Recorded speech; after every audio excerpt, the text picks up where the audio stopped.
Hey, everybody. Thank you so much for joining us for today's discussion. We're going to give everybody a couple of minutes because it usually takes Zoom a minute or two to let everybody into these webinars. And as we wait for people to sort of filter in, if you wouldn't mind sharing where you're dialing in from in the chat, what city, state, country, etc. I always love to see who's joining us, where they're joining from. I'll just put in, I'm up here in Boston. Portland, Maine. Hey, Chelsea. Columbus. NOLA. All right. Oh, here we go. Wow. All right. Georgia. Kansas City. Hey, Celeste.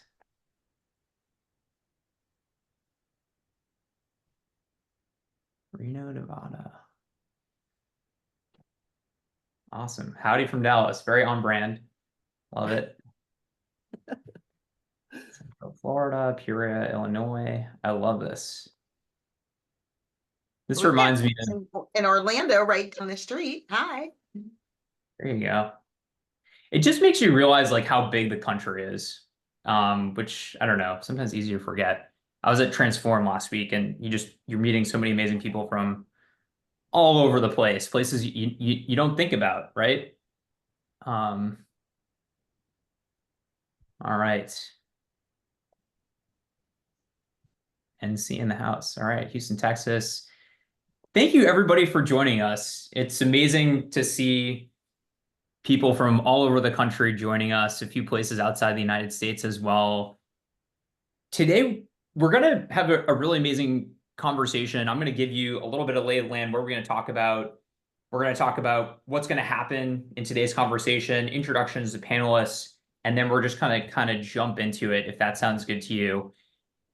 Today, if you're here to learn about diversity, equity, inclusion, what's really going on today, April 2nd, 2025, in this space, how should HR teams be responding to some of the things that are happening on the executive order level, things that we're reading about in the news on a daily basis, maybe things that your legal team are thinking about, your executive team, etc.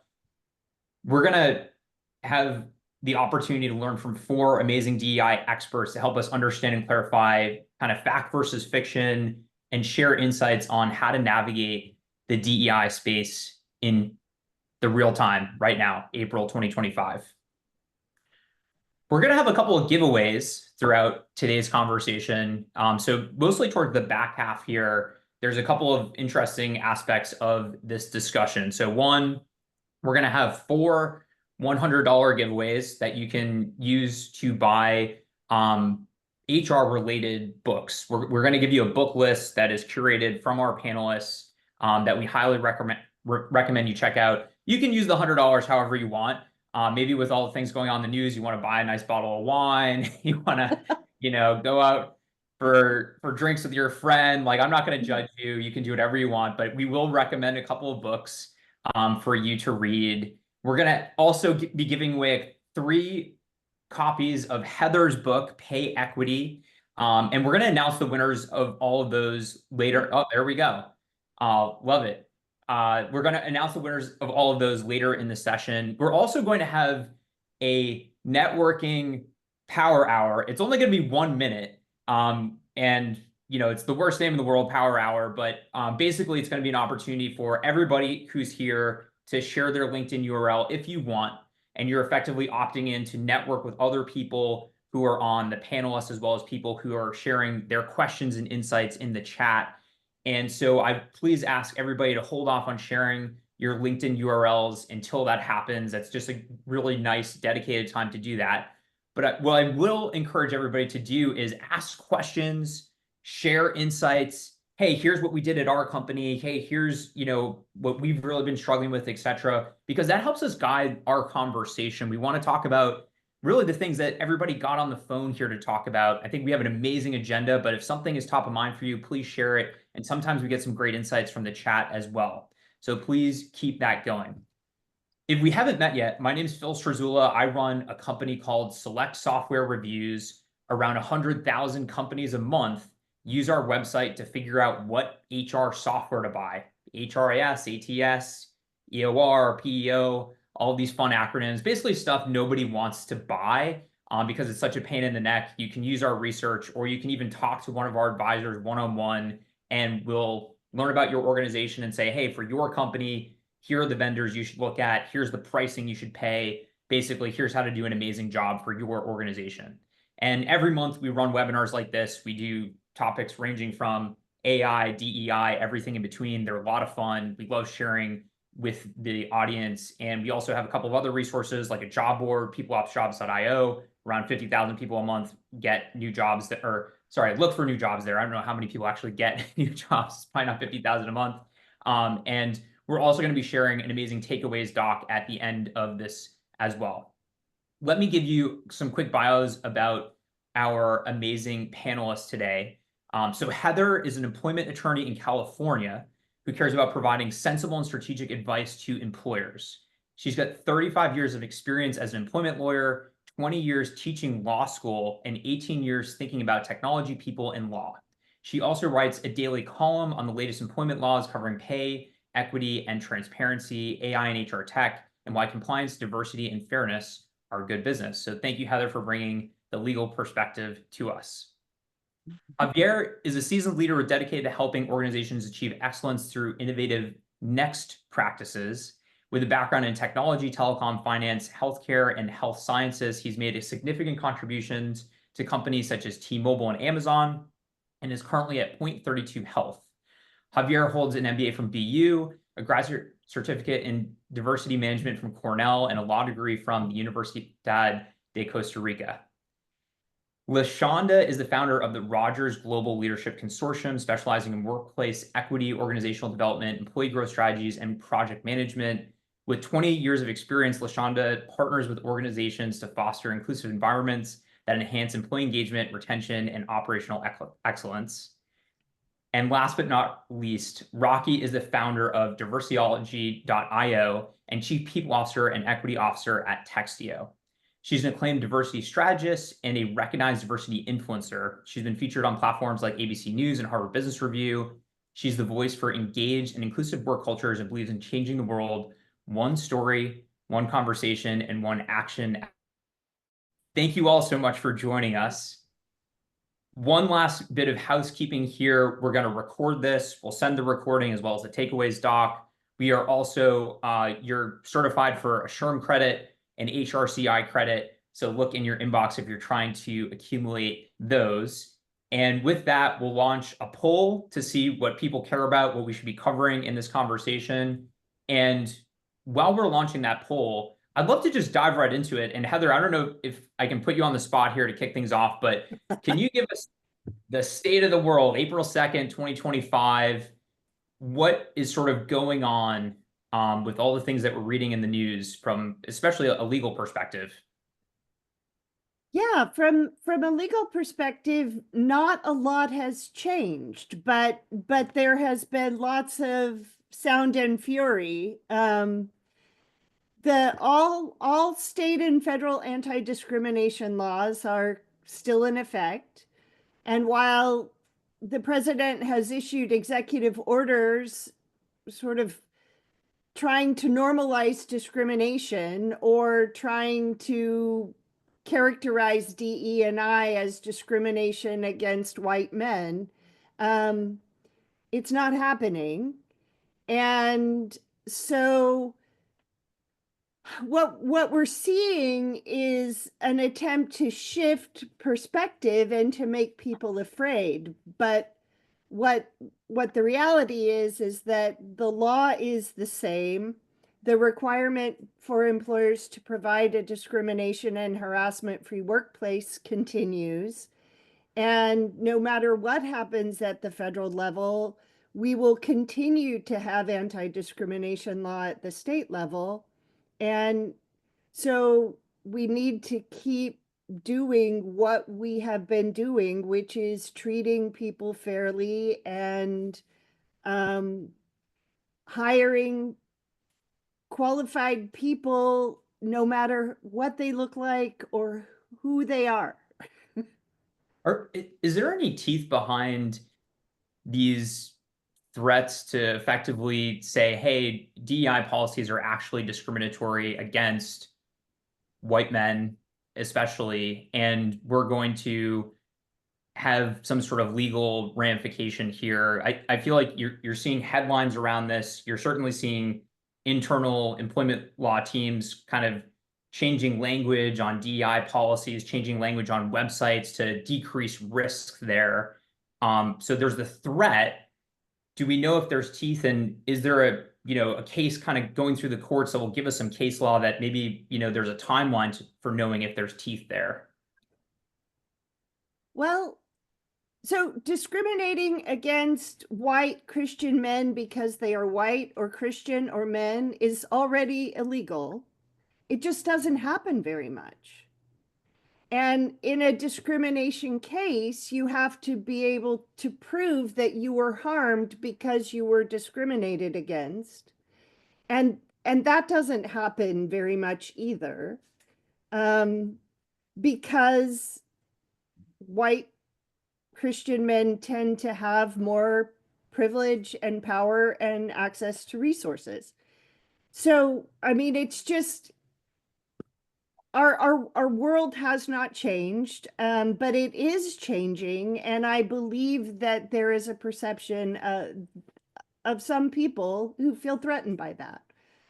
But we're also in a world where there's a labor shortage and will be for the foreseeable future, and where we have a majority of women and people of color in college and graduate school, and they are becoming the most qualified people. Hmm. Not to rabble rouse, because I don't think many times this is the most constructive way to think about this, but I have been following some of the things that's happening to some of the larger law firms in the country that have DI policies are now being penalized by having security clearances removed, et cetera. And the ironic thing is, if you look at Wilmer Hale's partner page, there's a lot of consistency in what people look like, right? It's like, Yeah, we're right, going after this company for discriminatory DEI policies, and every single partner there's a white man. So anyways, right. interesting. I want to open And, up to the and rest I of the love white panel. men. I'm married to one, but I want to open up to the rest of the panel and get your perspectives on kind of, April 2nd, 2025. What are you doing or advising companies to do to shift, or is it business as usual?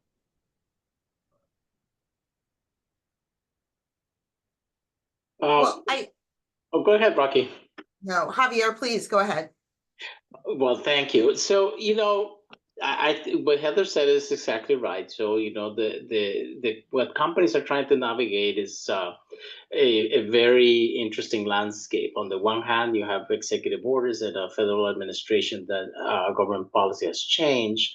On the other hand, you have federal laws and state laws that are still in the books, that are still the law of the land, and companies have to abide by those, including, Title VII, in Massachusetts, what we call Chapter 151B.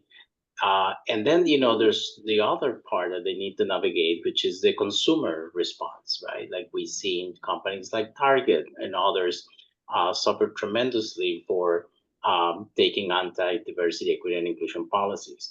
So, all these things are real. And what Heather said is also very real too. The labor market, the consumer market continues to grow more diverse, and with more people of more backgrounds, joining the workforce and acting as consumers. So a company needs to diversity, equity, and inclusion considerations are going to be here with us, whether we like it or not, because they're part of a business reality that any business needs to consider.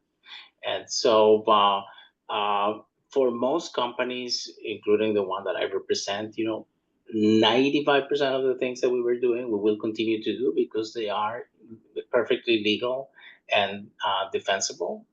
And yes, there are some things that need to be tweaked around, to show a sign of good faith with to the federal administration and the policy changes. But most companies that I've talked to in the circles that I'm in, are continuing to stay the course. They're thinking about this in the long term, not just, for the next 4 years or whatever many years we are, but, really thinking about what is this country, what is this world going to look like, 5, 10, 20 years down the road, and how do we adjust to meet the demographic change so that our business can become sustainable and deliver better outcomes in our case in the healthcare space. So Rocky, what do you have to say? Yeah, I think you set the right tone and the right foundation for where we are. And so when I think about when I'm interacting with customers or clients and we're talking about what should we do, interesting, just like you said, in the work that I do with Textio, we recently just hosted a set of conversations with our clients, and we did a poll and we asked people, are you investing more in your diversity, equity, and inclusion initiatives? Are you holding the course? Are you decreasing, or are you just a little scared? Or do you not know what you're going to do? And I was really excited to see that more than 85% were either holding the course with their initiatives or actually investing more.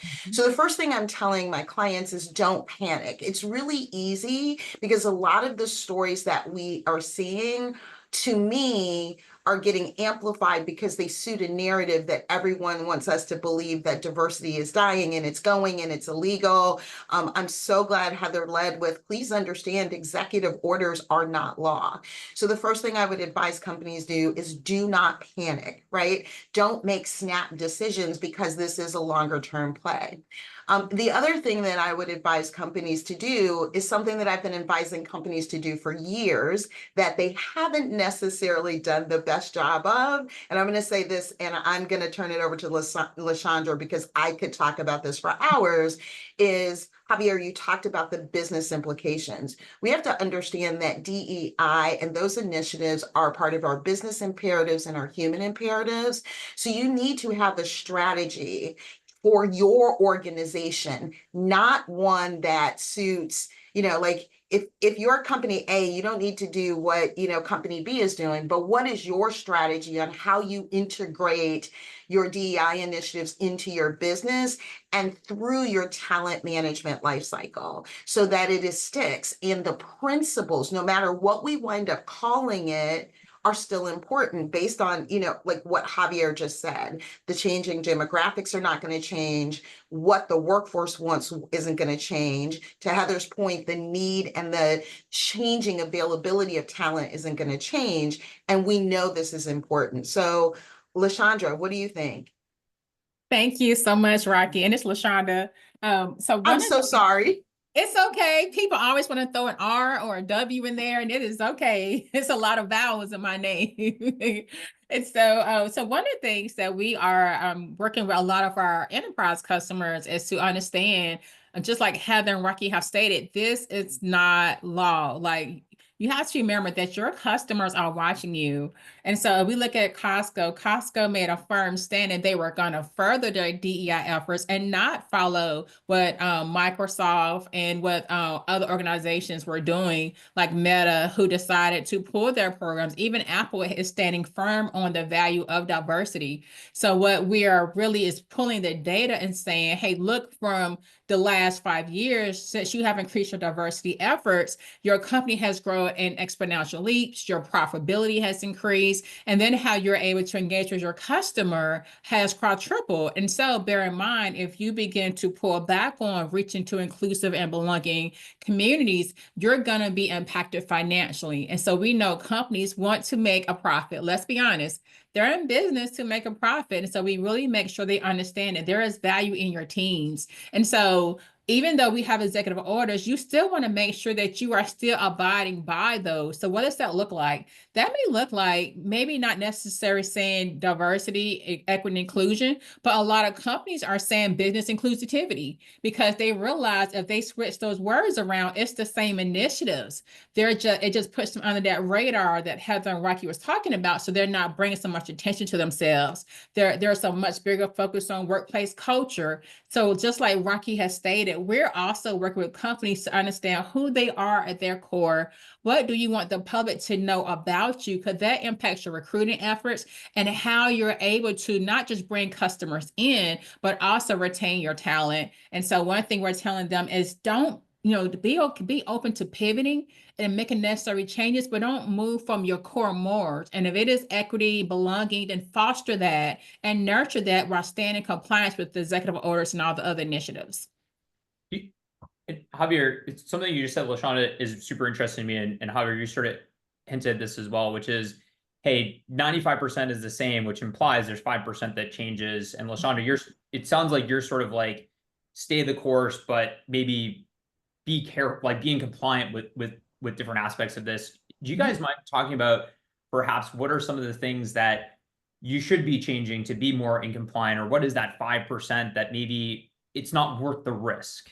Yeah, I think, as LaShonda said, right, you don't want, you want to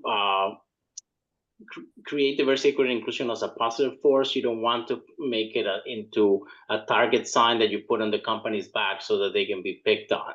And so sometimes, the things that I've seen to adjust so that we can do our work without being distracted by, any type of federal intervention is looking at, starting by doing an audit of your practices and making sure that your practices are truly inclusive of everyone. Just like Heather said at the opening, anti-discrimination laws apply absolutely to everyone. They covered, white men and, Black disabled people, all the spectrum that you can think of, demographics are covered pretty much by those laws. And you want to make sure that your company's policies and practices respect the laws that are in place, and that if there's opportunities for improvement. Sometimes if a company has employee resource groups, and if those groups are not open to everyone, you're gonna be putting a target on your back, right? So you want to open those employee resource groups so that everyone, regardless of background, will have access to them.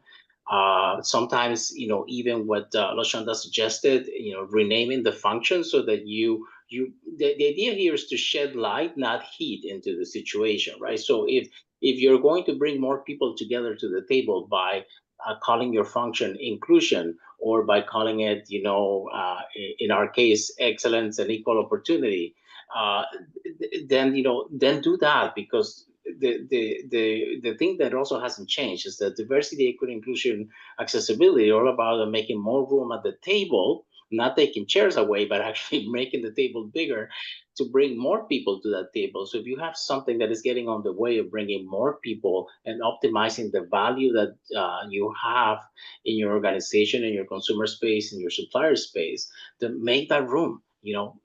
This is a great opportunity to do a quick checkup and audit. Engage your legal department to do those reviews. Make sure that your statements that you have on your websites are, will pass the test of inclusivity, as LaShonda said.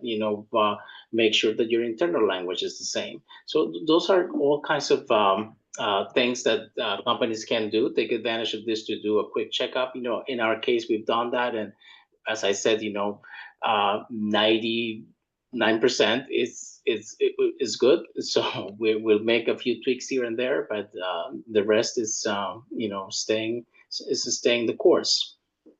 And I want to jump in real quickly, so I want to make sure that we're staying on task. But real quickly, I want to talk about if you look at Target and Meta, when Target came out that they were discontinuing their DEI initiatives, there was a big uproar. But I went in Target when everyone's saying Target no longer supports DEI. There were tons of African American books and clothing, and there are celebrations all around the store for Black History Month. And so I learned that it was a false narrative that I was being sold on television and in the media, because it wasn't that they were necessarily getting rid of their DEI. Now, granted, yes, they did eliminate some of their founder programs. As a tech founder, I was impacted, but I did notice they put in the belonging piece. And we put so much focus on DEI, we forget about accessibility and belonging. Without belonging, there is is no DEI, because you can have diverse, equity, inclusion, but if you don't feel like you belong, like you're a part of that initiative or the community, then you're not going to thrive. And this is for corporations as well. So one thing we noticed was a lot of companies jumped on the bandwagon with George Floyd.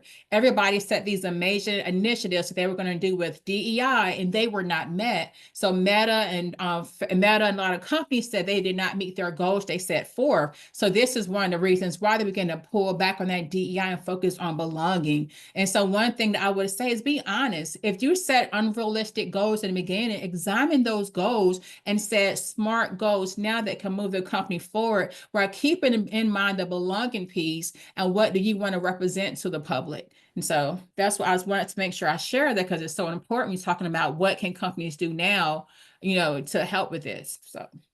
And I just add one thing to that I think brings the thread forward and where we need to go as you're examining your names, because, we can make a lot of assumptions, one, by what we see in the news, and you don't know what's going on behind the scenes. So we have to be really, really careful. But I would also encourage you to read what's being said. So there was JP Morgan recently came out and said they're moving from DEI to DOI. And the O is about opportunity, because this has always been about opportunity. And when I first saw that, I thought, oh my gosh, that's actually wording that I like, because we seem to somehow believe that meritocracy and diversity, equity, inclusion are mutually exclusive, and they're not, right? They are not mutually exclusive concepts. But when you read further, JP Morgan continued to say it's never been about equal opportunity. And for me, what that was is a trigger of, are we now moving away from holding ourselves accountable for dealing with some of the systemic issues that literally exist in our workplaces? So the one thing that I think is really important to add is Javier and LaShonda, you're going to scare me now. I'm scared to say the name. And Mrs. Rogers. LaShonda, it's okay, LaShonda. I don't want to get it wrong. Are really true. Like, it could be about changing and not seeing it. However, let's be honest, if this also is going to represent a change in what we're doing, and are we diluting the names, and are we diluting the initiatives? It's one thing to change the name. It's another thing to dilute the work. So I think we just need to be careful about going down that path. Oh, I agree. I would definitely not diluting the work, but the one thing that people have to keep in mind is that the concepts. I'm probably older than most people on this call, and these concepts are not immutable, right? When I first started doing this work, it was affirmative action, then it was compliance, then it was just diversity, then eventually it became inclusion. Then with George Floyd, it became diversity and equity. Equity was something that academic institutions did, but it was not something that you heard in the corporate setting until after George Floyd. Really, it became more of a common word. And then most recently, finally companies acknowledge, the need for accessibility, even though we have the American with Disabilities Act since 1991. So it's an evolution, right? So you want to keep the essence, the core of the work, as Rocky said, but also don't be don't be tied to too hard. Don't hold too hard the concepts, because these concepts are evolving now and have evolved in the past. That's no big deal. No judgment for anybody who wants to make a pivot or an adjustment on what you want to call the work, as long as you do the work. Exactly. Thank you guys so much for sharing a lot of amazing insights here. And it's funny, when we did the prep call, Rocky called out that our agenda was too ambitious, and it is. And we could literally spend an hour just talking about rebranding, DEI, and sort of the implications. And are you waffling? Are you representing the wrong aspects of things? But something, Javier, that you point out, which was also a question in the chat, I think from Sonia, maybe, around these employee resource groups. And I think this is probably like a generalizable lesson, which is like, the DEI haters are basically like, hey, we're feeling excluded. And it sounds like at your organization, you basically said, hey, there's an ERG for everybody, right? So like there is no exclusion, like you have nothing to complain about. And I think that's a fairly interesting tactic to sort of allow you to shed more light and less heat onto yourself and these initiatives. something that Kong mentioned in the chat, which I think is super important, and then I want to take a slight break, is there's this McKinsey study that I think everybody's probably seen a million times around how more diverse teams lead to better outcomes for companies, just purely economically, right? Better revenue, et cetera. And I would love to look at the Target versus Costco stock charts immediately after some of these announcements. But I'm wondering if, you've got an exec team board, shareholders that are worried about negative economic impacts from being too strong from a DEI perspective due to, hey, we've got government contracts, or we're worried about our demographic of customers that is, perhaps more conservative, or whatever the case may be. How do you articulate, what are other arrows in your quiver to say, hey, this is the right thing for our business? And I think like the Costco thing is amazing, because that's just like one of the best run companies ever, right? Like the Berkshire Hathaway guys are obsessed with Costco for good reason. We are too as consumers, but I'm just wondering, how do you say to your board or your C level, like, hey, like this is the right business decision in the most convincing way? Well, I think one of the largest costs when you think about business costs is the cost of employees and the cost of turnover. And so most of our organizations are hyper focused on employee engagement and retention, right? Because there's a real cost that comes with that, and also with development. And so one of the things that I think we have a real opportunity to look at in all of our DEI programs is, how do we engage people through the talent management lifecycle? And what we see is that that adds to inclusion. And I think we need to think about the multiple dimensions of diversity that exist within our workplace, right? And so if we're not being inclusive of working mothers who are more than 50% employed, if we're not looking at the neurodiverse and we're not creating spaces for them, if we're not looking at the social economic implications of people coming into the workplace and looking at skills-based hiring and development and promotion, and looking at inclusion throughout the talent management lifecycle, we're going to continue to struggle with engagement and retention. And I would argue it's pretty tough to have engagement without inclusion. Mm-hmm. And to build on that, what I would say to answer your question, Phil, is what I would say to, and I've said to executive teams, not just now, but for a long time, you have to depoliticize diversity, equity, and inclusion, right? So you need to take a step back and understand what is this work about, not just in the U.S. context, but in the global context. And you take a step back, then you realize that this work is about optimizing talent and optimizing opportunities for talent. And any organization, any society that leaves unrealized value of unrealized human potential is losing.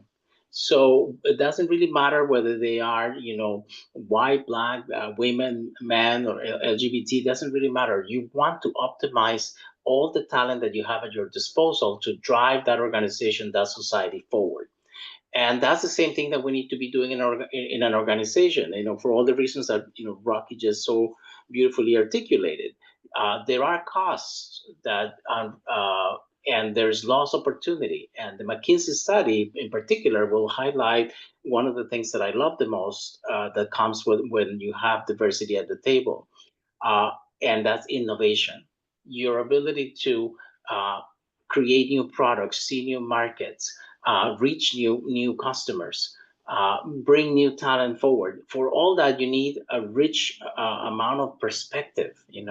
I think of my days when I was at Biogen, for example, and just to give you a specific example, and people would think that MS was only a white woman's disease in the north of the planet. But then when we brought a really interdisciplinary, diverse team from different parts of the world, that began to paint a different picture. And now, MS, we know, happens to all women and even men. And they were completely excluded from medicine at that point. So that's what diversity can do. There's a power of transform and, bring better outcomes to people. And that's why, outside of the politics, it makes sense here, but also in any country that you're in. You know, you will even if you have I worked in Denmark, right, where people seemingly when I went there, the people look at each other and say, like, "Why are you here? Like, we're not diverse. Look at us. You know, we're all Danish, right?" I said, "Well, you know, not quite. You know, let's peel the layers, and then you understand that even in a seemingly homogeneous group, there is diversity because not everybody comes from the same socioeconomic background. Not all went to the same school. Not all of them have the same abilities, right? It's unpacking that difference and putting it to the service of creating something better. And that's really what we need to talk to executives about, and how to accomplish that for the organizations, and have them see the benefits that come from doing that unpacking in a way that doesn't, you know, drive wedges, in a way that doesn't leave people out, but actually brings people into the tent. Heather or LaShonda, do you have anything to add on this topic? I was gonna go from because I'm a data person as well. So I'm gonna take it from a data standpoint. I believe in having metrics to really look at the organization, see where can we do better. And so for me, I want to take it looking at pay equity. Diverse, we talk so much about diversity, and I think the word doesn't truly understand what diversity is. When we talk about pay transparency, that has to do with DEI.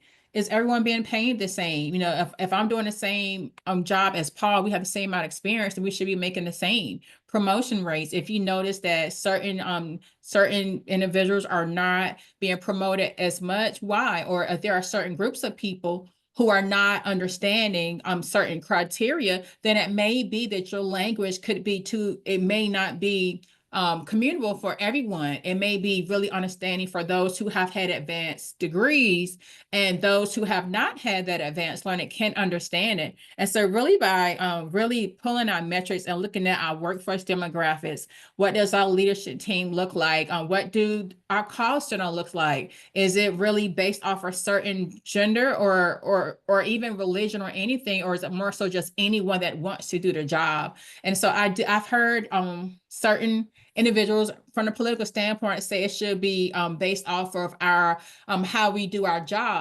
Well, everyone can do the same job, but unfortunately we live in America, and there are still biases that happen. And so we talk about whistleblowing, you talk about sexual harassment. When you start removing DEI, you take away those protections. Women and men are both sexually harassed on the job. And so now I've seen legislation that has removed that. And so what happens to an employee that feels offended, that feels uncomfortable in their job? Now they are not able to go and speak up for themselves. When we look at like exit interviews, are there more people leaving from a certain age group than another? Or so there's something why certain people 60 and over are leaving the company. And so really pulling data and do 360 assessments and different assessments to see what as an organization we can do better to not just to not just get new employees in, but to retain them and have a thriving company where people can do their best work. And I think people truly don't understand what equitable means. That means everyone having the access to do the same, to do their job, but for what works for them. I may need a restroom where the stalls are a bit bigger. And so if there are 3 stalls and they're all the same size, and if I have a wheelchair, I cannot use that restroom because my wheelchair won't allow me to go in there. And so I think we need to really pull back and pull data and see and talk about the stories our data tells from a diversity, equity, accessibility, and belonging standpoint, because that is how we retain our customers. When you look at the whole world is different. And this is how we have companies that are profitable, like Costco. When you go to Alliance, it's almost to the front door because people love the value that they bring. And so I hope you start to see my passion. But again, we're looking at the KPIs. Do they make sense? We're identifying gaps and providing solutions so we can make an impact, not just in our organization, but for our employees that are doing the work on a day-to-day. Yeah, exactly. Well said. I'm passionate about equitable workplaces. I want people to love their job and how they need to do their best work. So Yeah, diversity is for everyone. Inclusion means everyone. Equity means fairness to everyone. Mhm. And the law is always the floor, it's never the ceiling. It's doing the right thing because it's good business. I that was a really, I'm glad this is being recorded. Let's put it that way, because that was amazing. We're gonna take a 90-second break from the discussion, because I just want to talk for 2 seconds about the work that we do at SSR, and specifically, let's say hypothetically, you're really passionate about DEI and you've got a million things going on, and you've got to update some language and get some internal stakeholder buy-in and all this other stuff. And at the same time, you also hate your HRIS, or you need a new ATS, or you need an EOR because you have international employees, whatever the case may be. You basically, you're busy, right? You're busy the stuff that you're passionate about, that you care about, that you think is going to make a big impact, but you also need to find a new piece of HR software for your business or client business. The good news is we have this advisor team that you can talk to. I don't want to say day or night because they do sleep, but you can tell them about your organization, and we have an incredible amount of data about what solutions are right for what types of businesses. And you can take their advice and get their help throughout the buying process. They'll tell you how much money to pay for software, how to get the buy-in from your CFO, all this stuff. And so I'm going to put a link in the chat. Anybody that wants to book an advisor call, please feel free to sign up there in that link. And we hope you like it. We have a 4.9 out of 5-star rating from the HR teams that we've helped. And it's totally free. That's one of the best parts too. And then the other part is that thank you for the person controlling the mouse.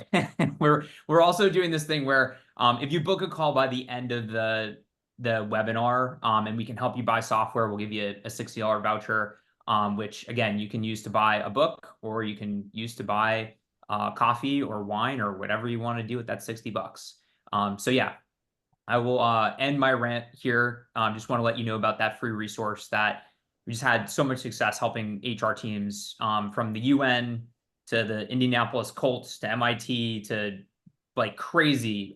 This company, Frank and Eileen, the other day, I don't even know what that is, but my wife does. It's like some high-end women's clothing company.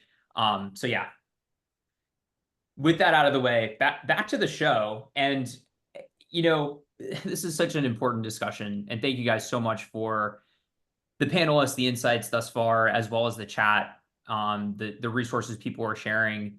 We're going to do that networking power hour in about 10 minutes. And we also have the award winners to go back to as well. But one of the things that I would love to talk about is, how do you convert the DEI skeptics who, you know, they think that, Rocky, to your point, it's like they think that there's no world where DEI and meritocracy overlap, right? Like they have in their brain, they hear those three letters and they immediately think this is unfair, this is discriminatory, et cetera. Where, you know, in the takeaways doc, we've got this like amazing blueprint about how to build an inclusive company. And it's, you know, it's basically like, how do you run a really good hiring process, right? Where like you have standardized questions, and like rubrics and, you know, all these things. It's just how to run a good company. You know, could be another name for that document. But I think a lot of people hear DEI and they're defensive, and they're like, this is taking something from me. This is against what I believe. I've seen it on my favorite, you know, news channel, et cetera. How do you bring those people under the tent and get them to kind of understand, and be a supporter over time of these initiatives?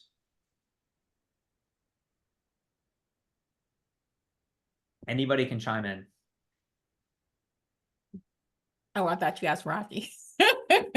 I'm happy to lead. You know, look, here's the thing. I believe in value-based activity. And when I came into this work, I believe that everybody would want to do this because it is the right thing to do. And it's the right thing to do for humans, and be humans and kind. And in my head, that should be simply enough. And so I think those of us that are passionate about it usually hit this kind of mental roadblock when people want to say, I don't see the value in diversity, equity, inclusion, belonging, and accessibility. And so what we need to do is learn how to meet people where they are. We also need to learn the people that we shouldn't probably interact with and waste our time on. And that may be a unpopular conversation and perspective, but I want to be really clear. There are certain people that you are not going to change your mind, and it just becomes unnecessary friction for your culture and your business. You need to find a way for those people to understand what is acceptable within your culture and which behaviors are not, and then you can move on. I think there are other people, one of the mistakes I think that we have made is that we've canceled people. So we've made people feel like they're canceled. We made white men feel like they didn't have a vote in this conversation. We make people feel like when they make a mistake, when they're trying to be allies or when they're trying to ask questions, we made them feel canceled. And we can't build inclusive cultures when we're excluding people. So I think some of this is about our approach. We have such passion about it, and we have such clarity about this, but we need to understand that not everybody has both our lived and learned experiences. And so how do you start to meet people where they are? And I think about it this way. I was in Oregon. This is a small, silly story, but hopefully you'll get the message. I was in Oregon, and I was considering a move to Oregon. And one of the things that I do when I'm considering a move to somewhere is I go to the grocery store. Because you know what? I want to know how I'm treated at the local grocery store. And let me tell y'all, there's some grocery stores in some areas that I am not moving to because I don't feel welcome. But if I go to the local grocery store and I go to the local mall, then I'm very clear about what kind of interaction I am. And so I'm and let me also say, I'm very used to being the only or one of the few. It's a given of my experience. And so this little boy walks up to me and like rubs my skin because he's never seen a Black person before. And he's like rubbing my skin, and he's like 3, and his poor mother looks like she is going to melt into the store floor. And I bend over and I'm talking to him. I'm a mom, and I'm like, mine's chocolate, yours vanilla, what's your favorite color, whatever. And she's like mortified. And so here's the thing, there's 2 ways to respond to that situation. I could have literally been like, your kid ain't never seen a Black person before. What's wrong with you? And why is the blah, blah, blah? And what would that have accomplished? Right. There was no malintent. It was just not part of that person's lived experience. And so actually I stood in that situation. I stood in that store for an hour having conversations with the mom, right? And I think all of us need to take a beat. And I'm not talking about toxic positivity. I'm not talking about being tolerant of ignorance and bias and racism. But I do think that we need to understand a little bit more about people's lived and learned experience and try to hold conversations in spaces where we can meet. I I'll- think that all of us have been othered at some point in our lives. I mean, I'm adopted, and so I know this intimately. And I have traveled where I was the only one. And I think that there is a place that all of us have inside of us where we can relate to that feeling of being excluded and othered. And if we can touch in on that commonality, that you can open minds. And I think, you know, Heather, you both make such great points. I want to take it slightly to a different place, right? To answer your question, first of all, when I think about, you know, bringing people into the tent, I think about the interpersonal part of diversity, equity, and inclusion, which is very important. But I want people who are doing this work not just to focus on the interpersonal and at the expense of focusing on changing the systems, because that's really what's going to get you the most progress. You need to change the policies, the practices, the processes that you use in an organization to create a container that really drives opportunity for everyone. And if you focus too much on the interpersonal, you may disregard that. And that is really where the gold is, by the way. So Yep. now back to the interpersonal. It's also important. And you said how you deal with the skeptics. The skeptics are good, actually, because skeptics, I consider they are at zero. There are people like Rocky described. There are -10. Those are the real. That's where you really have to make some hard decisions. Do I really want to spend my time and spin my wheels in the mud here? A skeptic actually is somebody that is on the fence. They might have been burned. They might have had a really bad experience. With diversity, equity, and inclusion. I grew up in a. I'm gay, and I grew up in a family where I had to fight for my seat at the table within my own family. Because since I was 5 years old, they didn't want to have anything to do with me because I was gay, right? So exclusion is not something that only happens in an organization.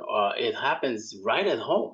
So some people may have been burned right at the very core where they were raised, and so. The thing that I do to help people come along is that I think that the first step always begins with everybody has to see their own difference. Everybody is diverse. And so, unfortunately, when I'm in a group and there's white people and I ask how many people here are diverse, the white people inevitably never raise their hands. And that is very tragic to me, because that means that you don't understand your own difference. You don't understand what really powers you, what made you, what are you unique, to use Rocky's language, your unique lived experiences, your unique learned experiences. There is a lot. Everybody is different, and everybody needs to be acknowledged and respected for that difference. Now, not everybody's underrepresented, right? That's a different story, but everybody's diverse. And so when I mean diversity, and that's part of the problem, that diversity has been hijacked by some to mean only certain categories of people, when in reality it should mean absolutely, like Rocky's shirt says, the entire humanity belongs in there. And when you help people see that difference, then you meet them where they are in that difference, but you don't let them stay there. You help them connect that difference. So now let's see the difference of others. And so it's good that we can include you. How can you help me include others? But inevitably, if you have not seen your own difference, you're gonna have a very hard time seeing somebody else's or respecting somebody else's differences. And so I think that's the first step in my mind. I want to add something really briefly. I think it starts with awareness and being open-minded. A lot of times I do agree with Rocky and with how do you pronounce your name again? You said it's Jafar. I'm sorry. How do you pronounce your name? You just spoke. Javier. Yeah, Javier. And so I want to start with empathy. It's hard to understand someone's viewpoint if you don't have empathy. I lead with love and everything. I believe we're all amazing. I believe we're all equipped to lead and to make an impact in the earth. And so one of the first things I've learned with the organization I'm part of is to have an open mind. Ask them about their perspective, because a lot of times, based on how you grew up, your environment, your family, that shapes your perspectives. For imagine, a lot of us are parents, grandparents, aunts, uncles. Our family members, community are learning from us. And so we're shaping their mindset. We're shaping how they believe and act and grow. And so it's the same thing with people you encounter who may not be on a board with DEI. So take the time and listen and try to understand their perspective, and then try to dig deeper and say, okay, tell me more, because we are so much more aligned than we know. And so even with us, we take a puzzle. Every puzzle is a different size, different shape, but it all fits and creates a puzzle in the end. And so we can have different viewpoints and still complete a common goal. And so one of the activities I've done with several companies, I'll create a playlist and I have everyone to guess. And I played Miley Cyrus, I had Michael Jackson, I had Red Hot Chili Peppers. Don't judge me.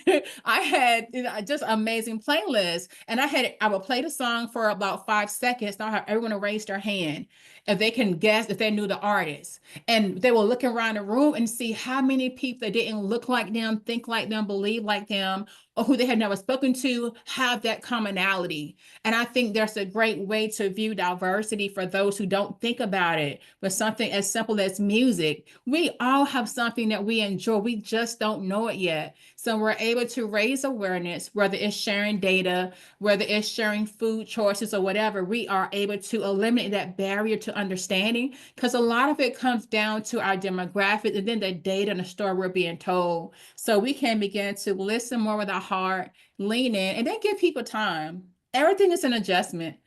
Give them time to, to look at the data, to understand your viewpoint, and then continue to show up and be nice. If you continuously be nice to people who may not agree with you, I promise you, you're soft in their heart. And I can tell you this because it's happened to me several times. And so show up in love, lead with love, but then also know when to draw the line, as Rocky has stated, and put those effective barriers in place and boundaries so you can protect your safe space and continue to show up in love.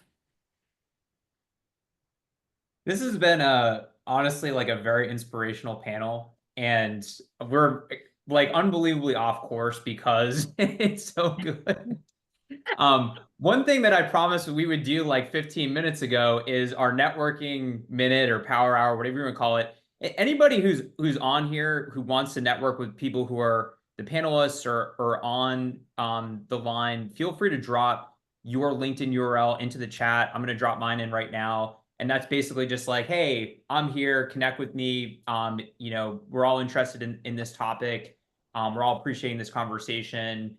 Maybe you're a practitioner, maybe you're trying to get into a DEI role, maybe you're trying to figure it out for your company, you got a million questions. Just feel free to, connect with 10 people and maybe do a virtual coffee with one or two of them and just kind of see where it goes. And there's 4 people that will have extra money in their pocket to do these virtual coffees, and I'll announce their names right now. And just if I announce your name, and I'm gonna put it in the chat, but I'll wait a second because I feel like it's just kind of blowing up right now.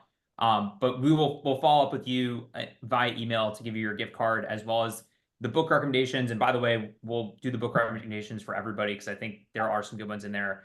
So Jessica Donahue, congratulations. Spencer Brown, Melissa Robertson, and Cheryl Turner. You all won a $100 gift card, which we will send to you. Congratulations. You're amazing. Thanks for being on the call with us today. And then we're also doing the book giveaway, Heather's book, Get Pay Right, How Did She Pay Equity That Works? And so Shelby Day, Lucy Villanueva, and Kevin Ann Kahn all are the lucky winners there. And we will be following up with that as well. So this has been a phenomenal, well, I don't want to bias anybody's responses to the survey we're going to launch in 2 seconds, but I think it's been great. We're going to ask for your feedback now. Let us know, what you thought of it, what we can do better next time, etc. We always want to continue to refine these conversations. We love having them. This is one of the best parts of my job, is just sharing the knowledge with our readership from amazing people like our panelists today. We've got 2 webinars that are coming up. One is about thriving in fractional HR. We've done a couple of fractional events. I know some folks are doing fractional DEI work, others doing, people operations, recruiting operations, etc. So we've got an awesome webinar coming up there, as well as one, as I mentioned earlier, on DEI enforcement, the False Claims Act, other risks on the horizon, specifically sort of a legal take on here. I'm going to put in the chat right now the RSVP links for both of those. I'm sure they'll be buried in a second. So if you're interested in either of those topics, please sign up quickly. I will also right now put into the chat, and again, we'll follow up with this over email, the takeaways document that we will also be updating with some of the resources mentioned today in the next couple of minutes. So that's like a live doc that we're going to update. So thank you, everybody. Thank you for being vulnerable, sharing your story, sharing your tactics. The music thing is unbelievable. Javier, I love this whole like you're all diverse messaging. LaShonda, that story was absolutely perfect. And Heather, just the way you kick things off, and it's like, hey, the laws haven't changed, right? It's still illegal to discriminate against anybody in this country based on religion or what you look like, or all these other variables. It's hard to remember that sometimes when you watch the news these days. And so it's nice to have a community here. Thank you, everybody, for sharing your knowledge. And we will catch you on the next one. Thank you. Thanks, Thank you. everyone.